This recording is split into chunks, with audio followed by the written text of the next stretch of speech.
कहते हैं इंसान भले ही बदल जाए, लेकिन एक वफादार साथी आखिरी सांस तक साथ नहीं छोड़ता। आज की यह कहानी सिर्फ एक पालतू कुत्ते की नहीं बल्कि उस बेजुबान की है जिसने अपने मालिक के बिछड़ने का गम सहन नहीं किया और कुछ ही देर बाद खुद भी इस दुनिया को अलविदा कह गया। दरअसल बैतूल के गंज क्षेत्र के रहने वाले 67 साल के प्रदीप जैन पिछले कई दिनों से बीमार थे। भोपाल में इलाज के दौरान उनका निधन हो गया। जब उनका पार्थिव शरीर बैतूल स्थित घर पहुंचा तो परिजनों के साथ एक और सदस्य सबसे ज्यादा बेचैन था और वो था 15 साल से परिवार का हिस्सा बना पालतू कुत्ता डुग्गू। परिजनों के मुताबिक जैसे ही प्रदीप जैन का पार्थिव शरीर घर पहुंचा, डुग्गू बार बार अपने मालिक के पास जाने की कोशिश करता रहा।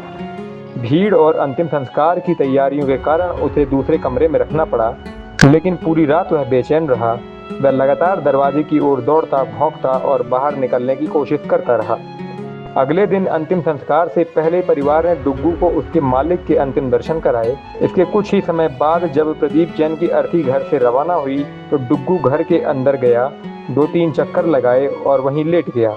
जब परिवार उसके पास पहुंचा तब तक उसकी सांसें हमेशा के लिए थम चुकी थीं। दिलीप जैन, ये भैया हमारे भैया की परसों के दिन जो है भोपाल में डेथ हुई।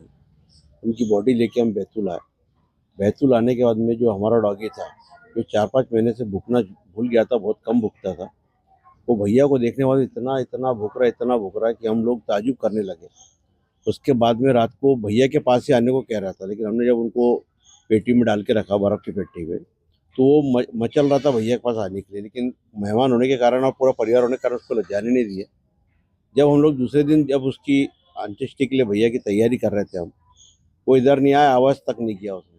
जैसे भैया को सिया पे लिटाया गया, पूरी विधि कंप्लीट की गई, वो अंदर से उसको लेके आए कि भैया आखिरी में भैया को मिलवा दे करके। वो मिलवाना भैया को चूमा उसने। चूमने के बाद में हम अपने अंत्येष्टि लेके जैसे अंतिम संस्कार के लिए यहाँ से निकले, पीछे अंदर कमरे में गया, उनको देखा और उसके बाद में बाहर आने के बाद में किसी ने बताया कि डुग्गू कैसा कर रहा, उसका नाम डुग्गू था, कैसा कर रहा, उससे वैसी गोदी में लेके आए।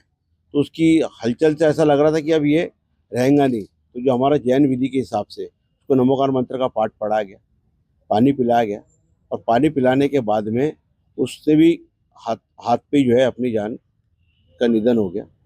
मैं दिलबार चौक से आगे निकला था कि मुझे जब ये खबर मिली तो मुझे डबल दुख हुआ, क्योंकि बड़े भैया मेरे पिताजी जैसे थे और ये भी होने के कारण मैं बहुत डिफरेंस में आ गया। उसके बाद में जब उनको ले गया तो हमने बोला दोनों के अंत्येष्टि हम साथ में करेंगे।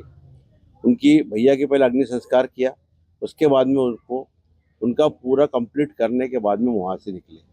ये डुग्गू एक हमारे यहाँ का एक डॉगी नहीं था, एक परिवार का सदस्य था। घर के हर किसी को पहचानता था, समाज के लोगों को पहचानता था और हर कार्यक्रम में आगे रहता था। हम उसको कभी बांध के नहीं रख सकते, बढ़िया घूमता था पूरे घर में और किसी को आज तक तकलीफ नहीं दी और ना उसके वजह से हमको कोई किसी को बीमारी हुई, तकलीफ हुई। डुग्गू के निधन के बाद उसे भी पूरे सम्मान के साथ विदाई दी गई।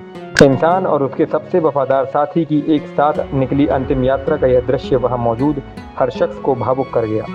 महाभारत का एक किस्सा याद आता है, जब पांडव स्वर्ग की ओर जा रहे थे, उनके साथ साथ में कुत्ता भी जा रहा था। लोगों ने कहा कि कुत्ता कौन है, तो बाद में युधिष्ठिर को पता चला कि कुत्ता खुद धर्म है। ऐसा एक धर्म से कुछ जुड़ा हुआ किस्सा बैतूल में भी देखने को मिला। जब एक व्यक्ति की शव यात्रा निकली, उसके पीछे उसका वफादार कुत्ते की भी ने भी अपने प्राण त्याग दी। यह दोस्ती नहीं है, एक वफादारी है, एक रिश्ता है इंसान का कुत्ते से। आमतौर पर कहा जाता है कि कुत्ते की उम्र बहुत कम होती है, लेकिन 15 साल का सफ़र किसी व्यक्ति के साथ काटना और उसके साथ साथ अंतिम सफर में भी निकल जाना अपने आप में एक चमत्कारिक है या अविश्वसनीय घटना है। बैतूल से पंजाब केसरी टीवी के लिए मैं रामकिशोर पवार। हमसे जुड़े रहने के लिए हमारे YouTube चैनल को सब्सक्राइब करें और नई वीडियो की नोटिफिकेशन के लिए बेल आइकॉन को दबाएं। अगर आप ये वीडियो Facebook पर देख रहे हैं तो लाइक जरूर करें और ज्यादा से ज्यादा शेयर करें। धन्यवाद।